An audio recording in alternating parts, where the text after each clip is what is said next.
Oke, peran seorang villain ini memang dianggap sebagai tokoh antagonis utama dalam setiap saga cerita anime maupun pop culture.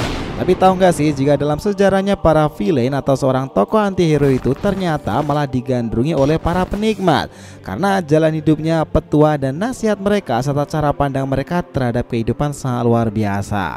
Di era sampai keberadaan Otsutsuki sekarang ini ada beberapa daftar villain yang notabene namanya dikenang hingga mereka tiada sekalipun.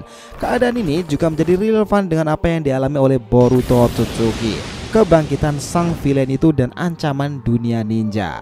So let's go boys, kita bahas lebih dalam mengenai mereka ini.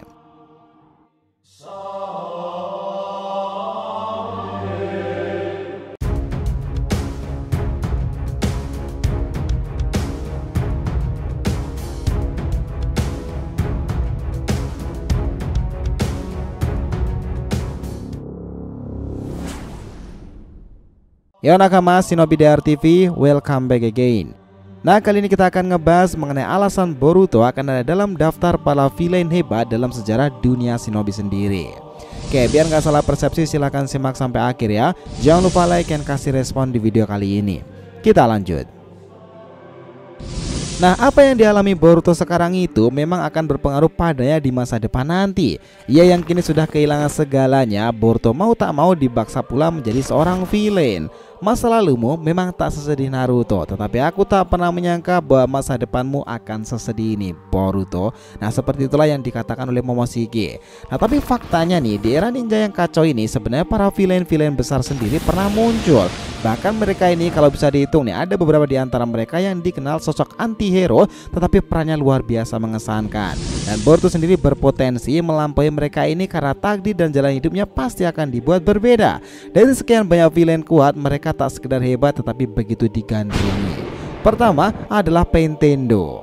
Ya, sang pemimpin Akatsuki ini benar-benar menakjubkan kala itu. Tendo Pain adalah sosok entitas yang luar biasa sebagai pemilik dari Dojutsu Rinnegan. Di era saat itu meski ia adalah villain tetapi banyak dari kita menyukai karakter ini.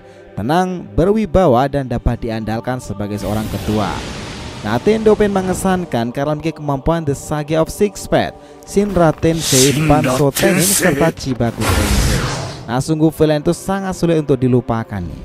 Kedua adalah Orochimaru. Bagi penggemar dunia Shinobi harus wajib tahu nih, villain legendaris sepanjang zaman yang akhirnya itu insaf, Sannin Orochimaru. Dia yang sejak awal menjadi momok menakutkan tak hanya bagi desa Konoha tetapi negara lain. Bahkan para Akatsuki yang notabene kelompok ganas dan musuh utama, ketika Orochimaru ingin bergabung nih, mereka itu malah sempat berpikir dua kali karena mengetahui pola pikir Orochimaru yang sudah sepatutnya untuk terus diwaspadai. Nah, Orochimaru itu dikenal villain dengan kegigihan paling tinggi tentang ninjutsu dan juga pengembangan sel-sel khusus. Dia tetap mengesankan bahkan di era Otsutsuki sekarang ini. Ketiga, Tobi Esanriko Obito. Nah, Master of Puppet Tobi memang legendaris nih dan tak pernah terbayangkan semuanya. Dia adalah kopian dari Naruto awal kala itu dan Tobi sendiri adalah sosok konyol yang membongkar identitasnya lalu menjelma sebagai dalang di balik Akatsuki. Hal yang semakin membuat publik gempar bahwa Tobi itu adalah mantan ninja Konoha dan murid dari Yondaime Minato serta sahabat Kakashi. Dialah sang Uchiha Obito.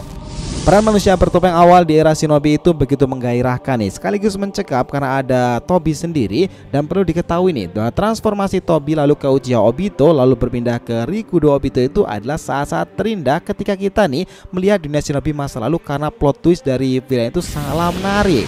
Nah, bahkan nih sempat ada kalimat lama seperti ini, jika tak ada Tobi atau Uchiha Obito itu, Naruto Shippuden tak akan semenarik ini.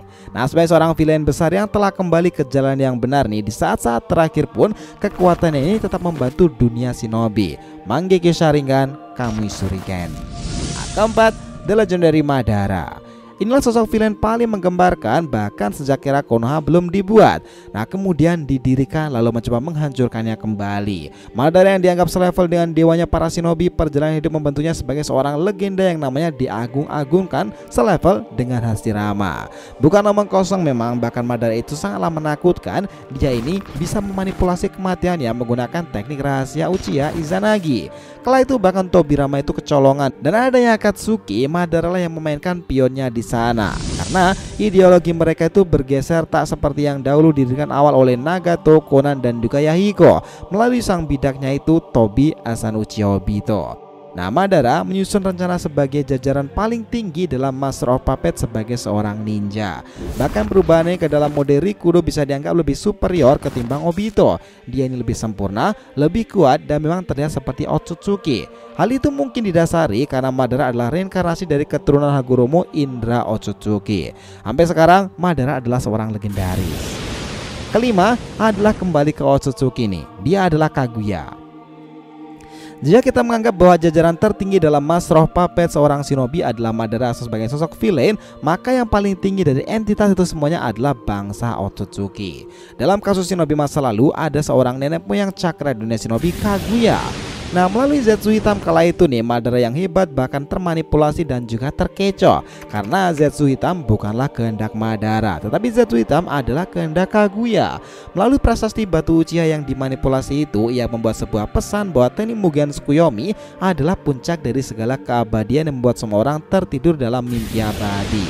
Namun sebenarnya itu adalah rencana Zetsu karena Mugen Tsukuyomi sebenarnya adalah cara lain untuk membangkitkan sang nenek moyang cakra dalam dunia shinobi, Kaguya Otsutsuki. Nah, kenapa dia dianggap sebagai sang villain paling besar dalam kisah shinobi lama?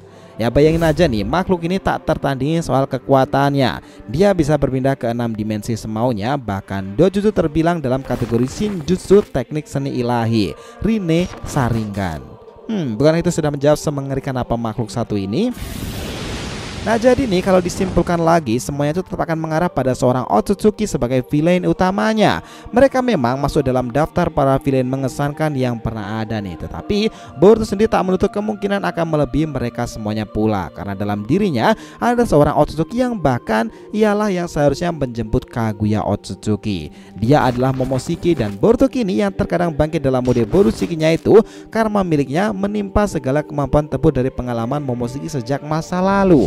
Nah, ini bisa dibilang nih bahwa kebangkitan Boruto ini di masa depanlah yang akan sangat dinantikan.